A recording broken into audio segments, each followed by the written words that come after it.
Hello दोस्तों, आप सभी का स्वागत है शुरू एकेडमी में। आज अपन अरिथमेटिक प्रोग्रेशन पढ़ने जा रहे हैं, तो सब लोग पेन पेपर लेकर रेडी हो जाना। ठीक है, जैसे ही क्वेश्चंस आएंगे धड़ाधड़ सॉल्व करते जाना। मैं आप लोग को पहले समझा दूंगी, उसके बाद आप लोग खुद से सॉल्व करना और फिर आंसर को टैली करना मेरे साथ। ठीक है, तो देखिए, सबसे पहले हम एक स्टोरी से समझेंगे कि मान लो ये एक लड़की है। ठीक है, ये एक लड़की है रिया। ठीक है, रिया करके एक लड़की है, इसकी जॉब लगी है, और इसकी जो सैलरी है, इसकी जो सैलरी है वो है 8,000 रुपये। ठीक है, 8,000 रुपये इसकी सैलरी है और इसके बॉस ने इसे कहा है, रिया को उसके बॉस ने कहा है कि अगर वो अच्छा काम करेगी तो उसको हर साल जो है 500 रुपये उसको मिलेगा। यानी कि उसका जो एनुअल इंक्रीमेंट होगा, एनुअल इंक्रीमेंट जो होगा वो होगा 500 रुपीज़ का। ठीक है, 500 रुपीज़ का उसको क्या होगा, एनुअल इंक्रीमेंट होगा। ठीक है, तो अब हमें देखना है कि सबसे पहले उसको सैलरी कितने मिलेगी, 8,000 रुपये, और फिर उसको एनुअल इंक्रीमेंट जो है उसका 500 रुपये बढ़ता जाएगा। ठीक है, तो अब हम लोग को देखना है कि उसकी जो सैलरी है वो कैसी रहेगी। सबसे पहले जब वो ज्वाइन करेगी, जब 1 साल कंप्लीट होगा तो उसको 8,000 रुपये मिलेंगे।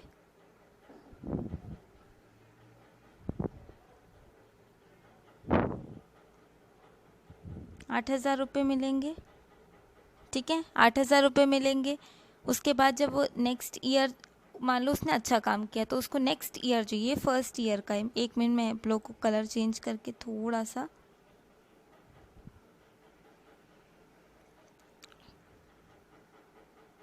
जगह बना देती हूँ, फिर आप लोग देखिए अच्छे से। देखिए, जब फर्स्ट ईयर जो रहेगा उसमें उसको सैलरी मिलेगी 8,000 रुपये। ठीक है, जब सेकेंड ईयर में जाएगी तो उसको 8,000 में 500 रुपये ऐड करके मिलेगा, तो उसको कितना मिलेगा सैलरी, 8,500। ठीक है, जब थर्ड ईयर में जाएगी वो, तो उसको कितना मिलेगा, 9,000 रुपये, है ना। 8,500 में मैंने 500 ऐड कर दिया, एंड सो ऑन, ये आगे बढ़ता जाएगा, इसे 500 रुपये इसका ऐड होता जाएगा। तो आप इसका देख रहे हैं कि सबसे पहले इसकी सैलरी 8,000 थी, फिर 8,500 हुई, 8,500, फिर 9,000। इस तरीके से उसका एनुअल इंक्रीमेंट के साथ उसकी सैलरी बढ़ती जा रही है। तो ये आपका पहला एग्जाम्पल है। ठीक है, आप लोग को भी आप लोग को आगे पता चलेगा कि मैं आपको ये क्यों बता रही हूँ। तो सबसे पहले आपने ये देखा। ठीक है, अब हम एक और दूसरा एग्जाम्पल लेते हैं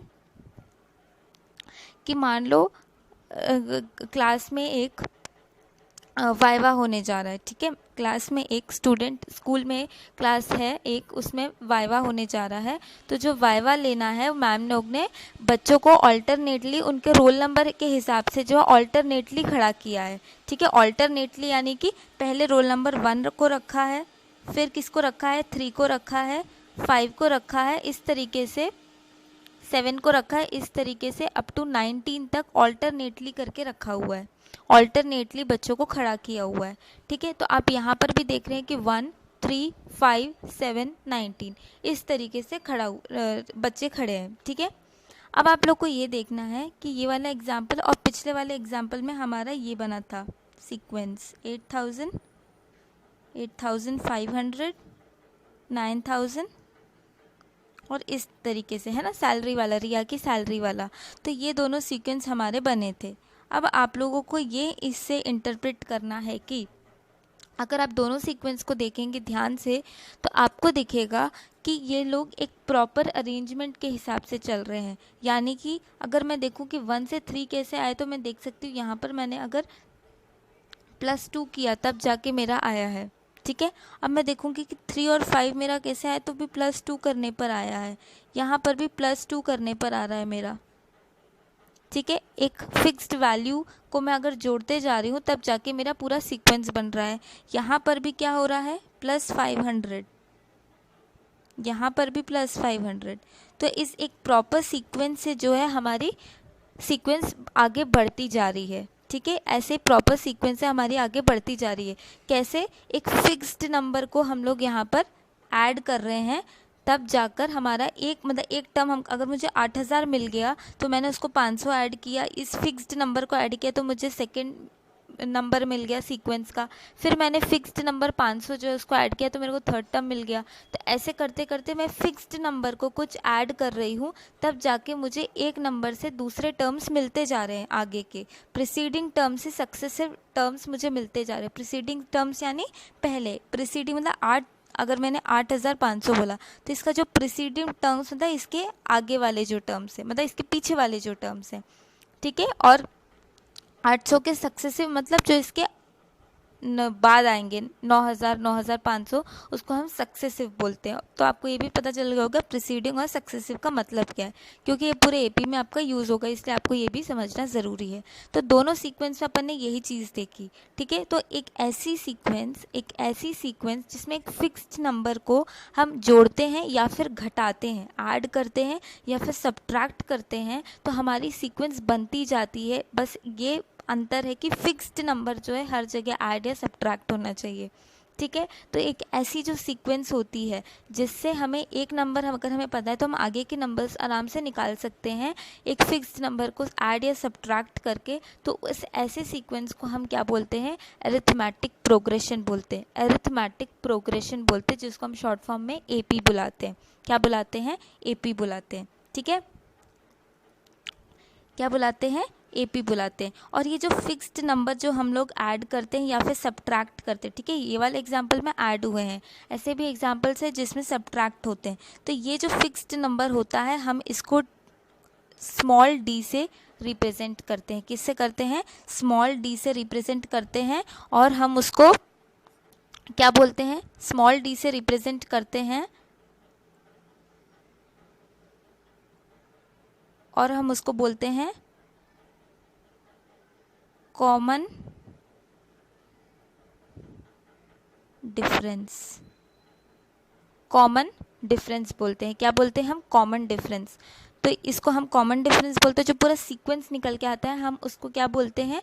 एपी बोलते हैं। तो मैं आपको एक बार अच्छे से बता देती हूँ कि फ्रेशली आपको लिख कर बता देती हूँ कि अगर आपका कोई सीक्वेंस है, आपके पास जो भी है आपका सीक्वेंस, आप ABC अभी मान लो यहाँ पर,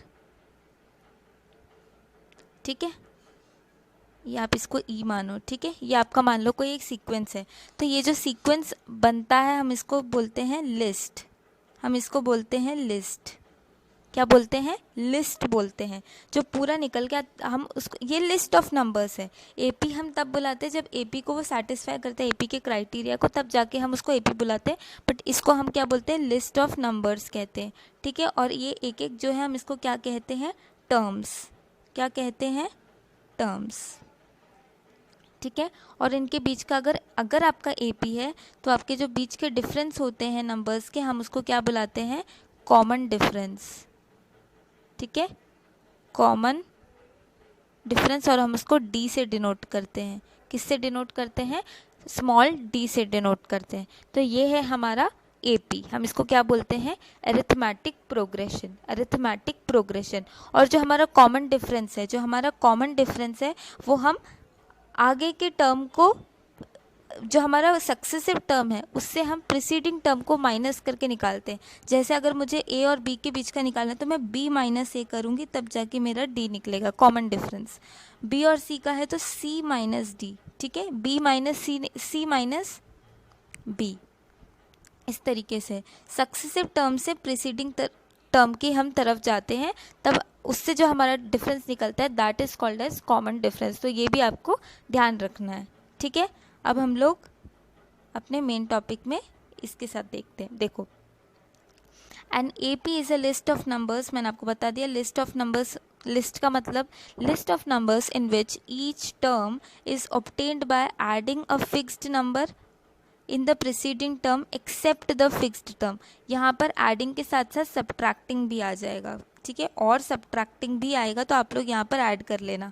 एडिंग और subtracting a fixed number in the preceding term except the fixed term. ये भी मैंने फिक्स्ड नहीं आएगा यहाँ पर, ये है first, first term, except the fixed term, except the first term, यानी हमको पहला टर्म तो पता होना चाहिए, तभी तो हम उसमें कुछ ऐड या सब्ट्रैक्ट जो भी हमें करना है हम उसके आगे के टर्म्स निकाल सकेंगे, है ना। तो फर्स्ट टर्म हम लोग नहीं निकाल सकते। अगर एपी में हमें फिक्स फर्स्ट टर्म निकालना है, अगर हमको एपी का फर्स्ट टर्म ही नहीं पता और बाकी के भी नहीं पता और पहला भी नहीं पता, तो हम कहाँ से एपी बनाएंगे। तो फर्स्ट टर्म तो हम नहीं, अगर हमें आगे के कुछ चाहिए, कुछ sequence list of numbers AP बनाना है, तो फर्स्ट टर्म तो हमें ज़रूरी है, ठीक है। तो ये हो गया अपना एपी का डेफिनेशन। और जो फिक्स्ड टर्म होता है हम उसको क्या बोलते हैं, कॉमन डिफरेंस बोलते हैं, ठीक है। And it is denoted by D, और it can be positive, negative और ज़ीरो। तो यहाँ पर जो मैंने एडिंग की बात की है ना, यहाँ पर अगर आप एडिंग भी रखोगे तो भी ठीक है, क्योंकि डी आपका नेगेटिव भी आ सकता है। तो वो जब आप ऐड करेंगे तो आपको नेगेटिव डी मिल जाएगा, मतलब वो अपन कैसे करेंगे वो आप लोग को मैं बताऊँगी, क्वेश्चंस में आपको समझ में आ जाएगा, ठीक है। तो यहाँ पर आप अगर एडिंग भी रखे रहेंगे तो आपको सब सही है डेफिनेशन, सब्ट्रैक्टिंग आप मत जोड़ो, उसको रहने दो, ठीक है।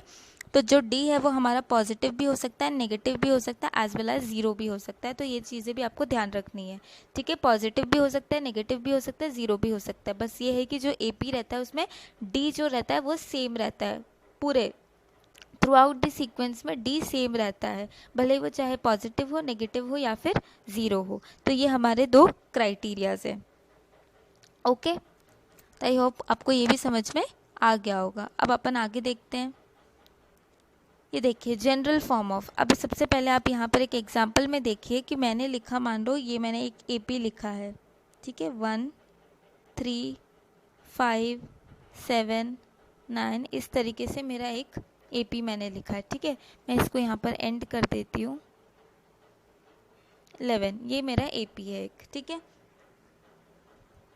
अब मुझे इसमें देखना है कि अब आप लोग मुझे बताओ कि इसमें जो हम जो हमारा पहला टर्म होता है, ठीक है, जैसे यहाँ पर हमारा पहला टर्म क्या है, ए है, हम इसको पहले टर्म को ए लेकर चलते हैं यहाँ पर ए, ठीक है। और इसके बीच का जो कॉमन डिफरेंस है वो लोग आप लोग देख ही गए होंगे, 2 है, ठीक है। हर जगह आप प्लस प्लस 2 करते जाओ, आपको मिलता जाएगा। तो आपका जो ए टर्म है वो तो आपका 1 है, ठीक है। अब आपको अगर 3 चाहिए, ठीक है, 3 चाहिए, तो आपने क्या किया, दूसरे सीक्वेंस में पहला तो आपका 1 आ गया, ए आ गया, ठीक है, ये सीक्वेंस आ गया आपका A1।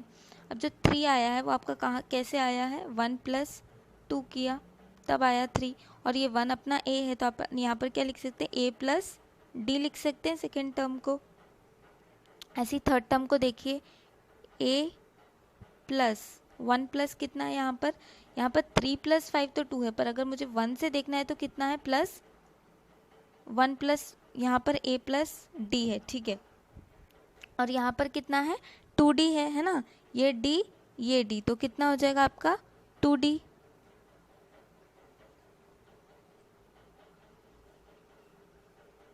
फिर आप आगे देखेंगे तो यहाँ फिर आप लोग आगे देखेंगे तो A + आप करेंगे तो आपका आएगा ये D ये D ये D, तो ये कितना हो जाएगा 3D। तो ऐसे करते जाएंगे तो आपको सीक्वेंस मिलता जाएगा।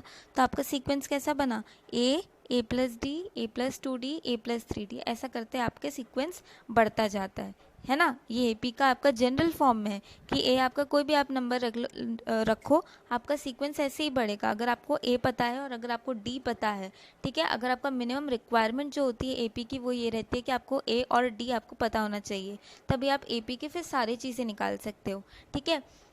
तो ए और डी आपका मिनिमम रिक्वायरमेंट रहता है, इसलिए आपको ए और डी अगर आपको पता चल गया तो ये आपका जनरल फॉर्म रहता है। आप सारे सीक्वेंस जितना आपको निकालना है आप उतना निकाल सकते हो, ठीक है। तो आई होप आपको एग्जाम्पल से ये चीज़ें समझ में आ गई होगी। अब अपन लोग उसमें आते जो अपने स्लाइड में लिखा हुआ था कि ये general form of an AP जो है वो अपना ये रहता है, ये मैंने आपको समझा दिया, ठीक है। ए + D A + 2D A + 3D, इस तरीके से, जहाँ पर ए क्या है हमारा फर्स्ट टर्म है एपी का और डी क्या रहता है हमारा कॉमन डिफरेंस, ठीक है, कॉमन डिफरेंस रहता है।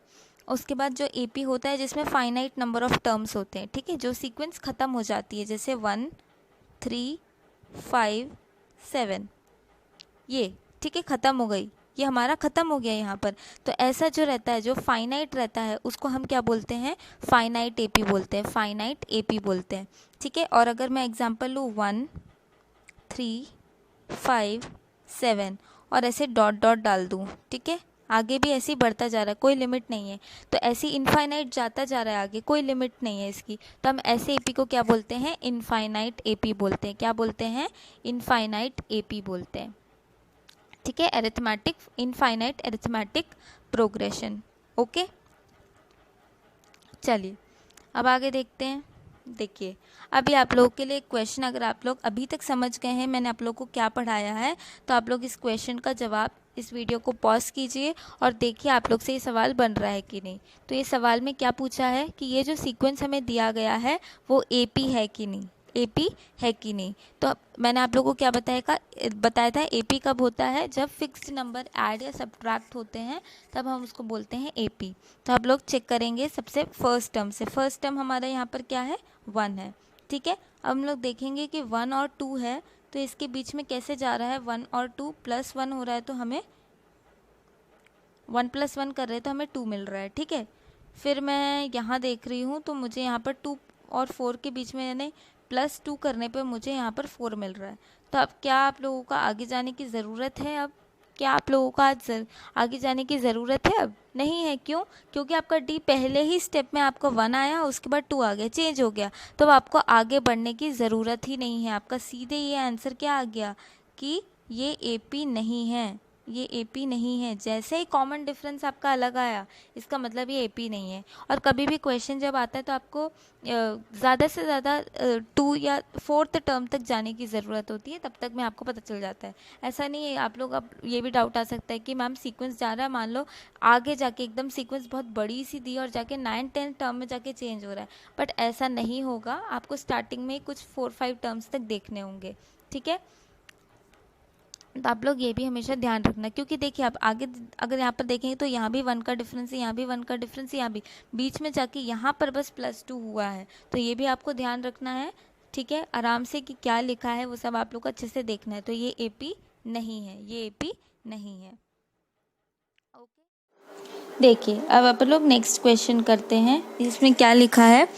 Check whether the list of numbers obtained is an AP और नॉट। ठीक है, इसका मतलब ये कि जो अपना नीचे जो वर्ड प्रॉब्लम दिया है उसका अपन को पहले सीक्वेंस बनाना है कि क्या बनता है, उसके बाद अपन को चेक करना है कि वो एपी है कि नहीं। ओके, तो देखिए क्या लिखा है? The taxi fare after each kilometre with the fair for the first kilometre, first के बाद मैंने आगे किलोमीटर लिखा है, okay, is ₹15 and ₹8 for each additional kilometre. तो सबसे पहले तो आप समझिए कि ये लिखा क्या है।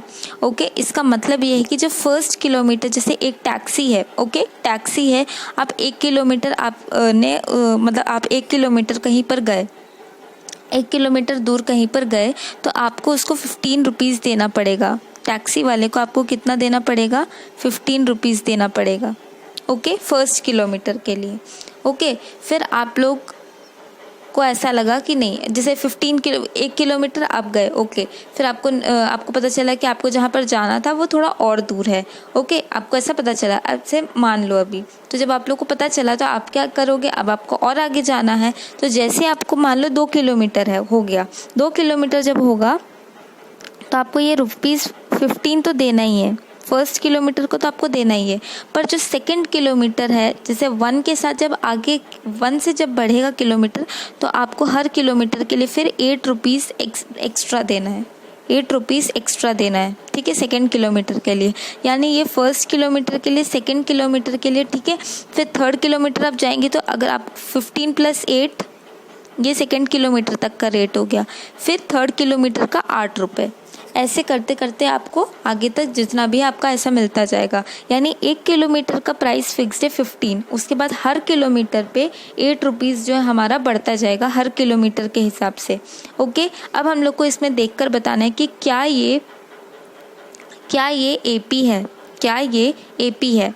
तो आप लोगों को इसको सॉल्व करने की भी ज़रूरत नहीं, जैसे 15 + 8 + 8 आपको ये करने की भी ज़रूरत नहीं है, अगर आप लोग समझ गए हैं कि एपी क्या है। ओके, तो जिसको नहीं समझ में आ रहा है या अभी भी डाउट है, आप लोग यहाँ से क्लियर हो जाइए। देखिए, सबसे पहला हमारा क्या रहता है कि हम लोग को कॉमन डिफरेंस चेक करना पड़ता है। तो आप लोग इसमें देखो 15 है और सेकेंड टर्म हमारा कैसा आता है? a + d। याद है अपन ने पढ़ा था a + d। तो फर्स्ट टर्म तो अपना 15 है, उसके बाद अपना सेकेंड टर्म आ रहा 15 + 8, यानी मेरा यहाँ पर कॉमन डिफरेंस मुझे 8 मिल गया। 8 है मेरा कॉमन डिफरेंस। ओके, पहले में सॉरी, अभी कॉमन डिफरेंस अभी हम नहीं बोल सकते क्योंकि हमारा AP है कि नहीं पता नहीं। तो यहाँ पर हमारा डिफरेंस 8 आ गया। सेकेंड में जाओ, हम थर्ड हमारा इसमें जाओ। अब इसमें क्या है हमारा 15 + 8, तो ये भी यहाँ पर भी 15 + 8 आ गया। आगे हमें मिल रहा है 8, ये एज इट इज़ है ना, ये एज इट इज़ है 15 + 8 यानी सेकेंड टर्म है। आप इसको आगे जाओगे तो आपको +8, यहाँ पर भी +8 हो रहा है, यानी यहाँ पर भी हमारा +8 हो रहा है। तो हमको इसके आगे अभी चेक करने की ज़रूरत नहीं है। तो हम लोग यहाँ पर ये बोल सकते हैं कि हमारा जो ये सीक्वेंस है वो AP बना है, सीक्वेंस जो हमारा AP बना है। जिसको ऐसे नहीं समझ में आ रहा वो लोग ये सॉल्व करके भी देख सकते हैं। उसके बाद कॉमन डिफरेंस निकाल लो, उससे भी आपका आंसर आ जाएगा। ओके, बाकी ये देखकर आप लोग पहचान सकते हैं कि AP है कि नहीं। ओके, तो this is an AP with first term as 15 and common difference as 8। Okay, अब आप लोग इसके हिसाब से आगे का भी निकाल सकते हो। तो this was a very good question, ठीक है, जो आपके बुक में भी अगर आप लोग NCERT से पढ़ते हैं तो ये NCERT में भी दिया हुआ है। ओके, तो ये एक हो गया हमारा। अब हम लोग नेक्स्ट क्वेश्चन देखते हैं। अब देखिए इसमें क्या करना है, ये सेकंड क्वेश्चन है। देखिए अगर आप लोग को समझ में आ गया है अभी तक का, तो आप लोग प्लीज़ इस वीडियो को पॉज करके खुद से सॉल्व कीजिए। उसके बाद यहाँ टैली करिए, तो उससे क्या होगा, आपका कॉन्फिडेंस बढ़ेगा कि आपसे क्वेश्चन बन रहे हैं कि नहीं बन रहे हैं। ठीक है, तो पहला क्वेश्चन क्या है, write first term and the common difference, also check whether it's an AP। तो सबसे पहले अपन को ये चेक करना है कि ये जो सीक्वेंस दिया है वो AP है कि नहीं। उसके बाद अगर AP है तो कॉमन डिफरेंस और उसका फर्स्ट टर्म बताना है। ओके, तो ये इसको सीक्वेंस को देखिए, सबसे पहला क्या है अपना 1/3 5/3। तो अपन कॉमन डिफरेंस निकालेंगे, कैसे निकालेंगे, 5/3 माइनस 1/3, इस तरीके से निकालेंगे। तो आपको क्या मिलेगा 4/3, 4/3। तो हमारा कॉमन डिफरेंस जो है वो फर्स्ट और सेकेंड टर्म के बीच का क्या है 4/3। ठीक है, इसी तरीके से आप यहाँ पर करके देखिए तो क्या आ जाएगा, आपका डिनोमिनेटर तो सेम है तो LCM का कोई सवाल नहीं है। 9/3 माइनस 5/3 करेंगे, 9/3 माइनस 5/3 करेंगे तो 9 - 4 करिए, कितना आ जाएगा 4 डिवाइडेड बाय 3, ऐसे ही रहेगा एज इट इज़। ओके, तो सेकेंड टर्म के बीच में भी 4/3 आ रहा है, तो शायद अपना ये AP हो सकता है। अब आप इसमें देखिए 19/3 माइनस 9/3 करेंगे, है ना, 9 पीछे से आगे की तरफ जाना है। ठीक है, 19/3 माइनस 9/3। Okay, 19/3 minus 9/3। तो यहाँ पर LCM का कोई सवाल नहीं, तो आप लोग यहाँ देख सकते हैं कि आपका आंसर आएगा 10/3। यानी पहले आपका 4/3 आया, दूसरी बार भी 4/3 आया, पर अब जाके क्या आ रहा है आपका 10/3। इसका मतलब क्या हो गया, आपका D चेंज हो गया, कॉमन डिफरेंस आपका चेंज हो गया। इसका मतलब कि ये AP नहीं है, ये AP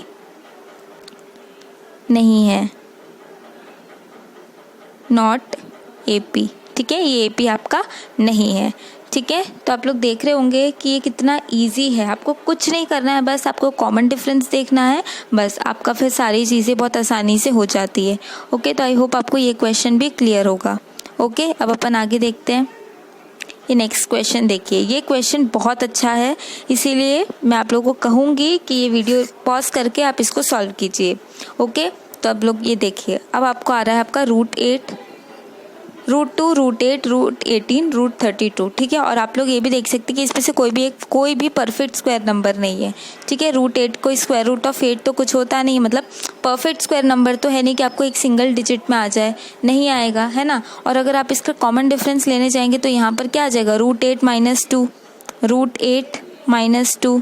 ठीक है, यहाँ पर देखेंगे तो आपका आ जाएगा √18 - √8। तो इस तरीके से अपन का कोई जम नहीं रहा है, इस तरीके से अपन का कोई जम नहीं रहा है, अलग अलग आ रहा है। ठीक है, तो यहाँ पर अपन को क्या करना है, यहाँ पर अपन को अगर जिसको रूट को सॉल्व करना आता है वो ये क्वेश्चन को सॉल्व कर लेगा। इसका मतलब ये जो √8 होता है ना वो अपना होता है, इसको अपन सॉल्व करेंगे। कैसे सॉल्व करेंगे, 8 अपन जैसे नॉर्मल LCM के लिए करते वैसा ही मेथड यूज़ करेंगे। ये 8 लिखा, ये कैसा हो जाता है 2 4 ज़ा 8।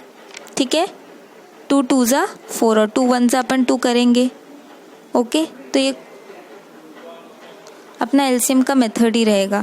बट इसमें क्या है, अपन को जो रूट रहता है उसमें अपन को सेम टर्म्स को, अगर रूट है मतलब रूट में क्या होता है, ये रूट मतलब क्या होता है 8 की पावर 1/2, दिस इज रूट। ये आप लोगों को पता होगा, है ना। अगर क्यूब रूट होता है तो 8 = 1/3, ऐसा होता है। ओके, तो जब आपका 2 में रहता है तो आपको 2 टर्म्स अगर सेम टर्म्स है, जैसे यहाँ पर सब 2 है तो अपन को क्या देखना है, 2 को अपन को 1 मानना है, यानी ये 2 पहले वाले 2 का अपन क्या मानेंगे, 1 मानेंगे, यानी एज इट इज़ 2 लिख दिया। ठीक है, उसके बाद 1 बचा 2 तो अपन उसको रूट में लिख देंगे।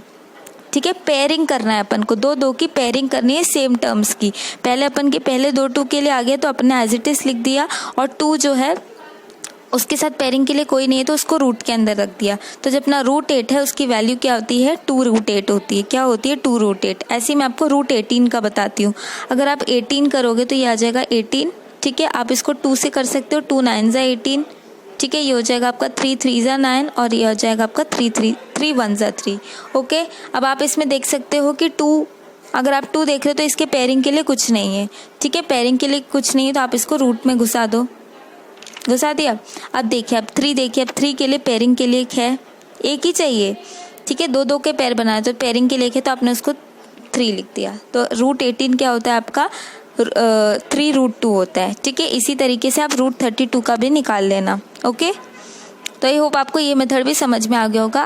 बहुत सारे लोग को पता भी होगा शायद, पर जिसको नहीं पता है वो आप यहाँ पर सीख सकते हैं। आपने शायद अभी तक सीख भी लिया होगा। ओके, तो इस तरीके से ये जो हमारा सीक्वेंस है हम इसको रीराइट करेंगे। ये तो √2 ही रहेगा। ठीक है, ये हमारा था 2√2, ये था हमारा 3√2। अगर आप इसको सॉल्व करेंगे √32 को तो ये 4√2 आएगा। ओके, अब आप इसको माइनस करेंगे तो आपका आ जाएगा 2√2 माइनस √2, तो ये आ जाएगा आपका √2। ठीक है, अगर आप इसको भी माइनस करेंगे तो 3√2 माइनस 2√2 करोगे तो भी आपका √2 आएगा। आप इसको करोगे तो भी आपका √2 आएगा। यानी आपका कॉमन डिफरेंस जो आ रहा है वो क्या आ रहा है, आपका कॉमन डिफरेंस √2 आ रहा है। √2 आपका कॉमन डिफरेंस आ रहा है और ये through out the sequence same है। इसका मतलब ये आपका सीक्वेंस कैसा है, AP है। कैसा है सीक्वेंस, AP है। तो अपने कॉमन डिफरेंस, अपन से कॉमन डिफरेंस पूछा था, अपन ने बताया फर्स्ट टर्म इसका क्या है, √2 है। यानी A अपन का क्या है, फर्स्ट टर्म अपना √2 है। फर्स्ट टर्म अपना कैसा है, √2 है। ओके, तो आई होप आपको ये भी समझ में आ गया होगा। समझ में आ गया तो प्लीज़ इस वीडियो को लाइक कीजिए, शेयर कीजिए और कमेंट में भी बताइए कि कैसा लग रहा है आपको वीडियो। ओके, अगर आप लोग भूल जाते हो और लाइक करना, प्लीज़ इस वीडियो का भी लाइक कर दो अगर आपको समझ में आ रहा है तो। ओके, अब आगे देखिए। अब देखिए, इस AP को आप लोग कंसिडर कीजिए। मैंने एक AP लिखा हुआ है 21, 25, 29, 33, 37। आप लोग अगर इसका D निकालेंगे तो आप लोग देख सकते हैं कि 4 है। अगर आप ओवरऑल आप पूरा देखेंगे तो आपका 4 है आपका DP, कॉमन डिफरेंस। ओके, तो अपन लोग जो AP होता है ना, उसमें अभी तक अपन ने क्या पढ़ा था कि फर्स्ट टर्म का अपन लोग A बोलते हैं। ओके, अभी तक अपन ये पढ़ रहे थे, पर अब जो अपन जनरलाइज पूरा करने जा रहे हो, अपन का हमेशा यूज़ हो, A भी बोलते हैं अपन। अभी यहाँ पर A जो है उसको अपन A1 मानेंगे, फर्स्ट टर्म को अपन A1 मानेंगे। ठीक है, A1 मानेंगे। जो A1 है वो अपना कैसा है, 21 है। अगर मुझे A2 लिखना है तो मैं क्या कर रही हूँ, A1 प्लस D लिख रही हूँ। ठीक है, अगर मुझे A3 निकालना है, A2 मतलब 25। ठीक है, सेकेंड टर्म A3 यानी 29। ठीक है, अगर मेरे को A1, अभी तक अपन लोग ने जो जनरल पढ़ा था वो फर्स्ट टर्म से मिलाकर किया था कि A3 यानी A plus 3D, A plus 2D, इस तरीके से अपन अभी तक पढ़ते आ रहे थे। बट अभी अपन को सेकेंड टर्म से जोड़ना है। यानी कि मैं आप लोग को बताती हूँ, A3 को अपन लोग अभी तक क्या लिख रहे थे, अगर अपन को A3 चाहिए तो अपन लोग क्या लिख रहे थे, A1 प्लस 2D, इस तरीके से लिख रहे थे अपन। ठीक है, A1 प्लस 2D लिख रहे थे। अब अगर मुझे A2 के टर्म्स में निकालना है तो यहाँ से आप A1 की वैल्यू निकालिए। क्या हो जाएगा, A2 माइनस D है ना, ये इस तरफ चला जाएगा तो A2 माइनस D आएगी A1 की वैल्यू। तो यहाँ पर मैंने उसको डाला A2 minus D plus 2D as it is रहेगा। तो ये हमारा क्या निकल के आएगा, A2 plus D, A2 plus D। ये हमारा निकल के है ना, A3 बराबर क्या हो गया हमारा, A2 प्लस D। तो आपको समझ में, अगर हम ऐसे आगे जाते जाएंगे, जब हम लोग ऐसे आगे जाते जाएंगे तो हम लोग को कैसा सीक्वेंस मिलेगा, A1 A2 बराबर A1 प्लस D, A3 बराबर A2 प्लस D, A4 बराबर A3 प्लस D, ऐसा मिलेगा आप लोगों को। ठीक है, तो अगर मैं ऐसे जाती जाऊंगी n टर्म तक, ओके, ये नीचे में जा रही हूँ, मैं यहाँ पर लिख रही हूँ, अगर मैं नीचे तक जाती जाऊंगी तो मुझे an मिलेगा, nth टर्म मिलेगा, an तक जाएगा। अगर मैं फाइनाइट टीपी ले रही तो कोई मैं nth टर्म तक जाऊंगी। ठीक है, तो अगर आप यहाँ पर देख सकते हैं कि जो ये A2 आ रहा है या फिर A3 आ रहा है, वो यहाँ पर जो नंबर लिखा है उसके एक माइनस आ रहा है, एक कम आ रहा है। तो अगर मैंने यहाँ पर an लिखा तो मैं यहाँ पर क्या लिखूंगी, एक कम, यानी an-1। ठीक है, और ये D एज इट इज़, तो मैं ये जनरलाइज nth टर्म तक कर सकती हूँ। ठीक है, ये मेरा आ गया an बराबर an-1 प्लस D। ठीक है, ये मेरा जनरल टर्म है। तो अगर आपको यहाँ पर आपका फर्स्ट टर्म निकालना है तो आप इस फॉर्मूले से निकाल सकते हैं, फर्स्ट टर्म नहीं सॉरी सेकंड टर्म से अपन फाइंड आउट कर सकते हो। A2 बराबर, अगर आप यहाँ पर देखोगे 2 बराबर an-1 मतलब A1 प्लस D, और आप ये चेक करिए, यही मैंने लिखा है यहाँ पर, यही लिखा है ना। तो ये होता है हमारा जनरल टर्म। हम इस an को क्या बोलते हैं, nth टर्म बोलते हैं, nth टर्म बोलते हैं। ठीक है, तो ये मैंने आपको एग्जाम्पल से भी समझा दिया है। ओके, ये देखिए मैंने ये फार्मूला लिख दिया है यहाँ पर, तो ये बहुत इंपॉर्टेंट फार्मूला है। खैर आपको ये याद करने की ज़रूरत नहीं है क्योंकि मैंने आप लोगों को बहुत अच्छे से इसको समझा दिया एग्जाम्पल के साथ। तो आप इसको भी अपने नोट्स में जो है नोट करके रख लेना। an बराबर a plus n minus D, where an is the nth term, a is the first term, n is the number of terms and d is the common difference. Okay, तो ये भी मैंने आप लोगों को बता दिया है। तो बस आज के लिए इतना ही। ये हमारा टेलीग्राम चैनल है, जिसको भी डाउट है वो हमारे टेलीग्राम चैनल से ज्वाइन करना, क्योंकि इसके मैं प्रैक्टिस के क्वेश्चंस भी आप लोगों को उसमें प्रोवाइड करूँगी। ठीक है, और अभी आप ये जो पढ़ रहे हैं इसके जो पूरा PDF है वो भी आपको वहाँ पर मिलेगा। ठीक है, तो पूरे नोट्स का आपको PDF एज इट इज़ मिल जाएगा, प्लस आपको प्रैक्टिस क्वेश्चंस भी मिलेंगे, इसलिए आप इस चैनल को ज्वाइन कर लेना। ठीक है, उसके बाद डिस्कस का ऑप्शन आएगा नीचे, यहाँ ज्वाइन आएगा, डिस्कस आएगा। ज्वाइन से आप इस चैनल पर ज्वाइन होंगे, डिस्कस दबाओगे तो आप इस ग्रुप में भी ज्वाइन हो जाना। यहाँ पर आप लोग अपने सारे क्वेरीज पूछ सकते हैं। ओके, तो ये था हमारा टेलीग्राम चैनल। तो आप ये वीडियो देखते ही प्लीज़ इस वीडियो के बाद ही जाकर आप लोग तुरंत टेलीग्राम चैनल ज्वाइन कर लेना, आपको बहुत हेल्पफुल रहेगा। आपको वहाँ पर साइंस का भी पूरा भी आपको मिल रहा है। ठीक है, मोशन चैप्टर चल रहा है। ओके, तो बस आज के लिए इतना ही। आपको जो भी मैंने पढ़ा है बहुत अच्छे से पढ़ना, ओके, रिवाइज करना। तो बस आज के लिए इतना ही। Thanks for watching.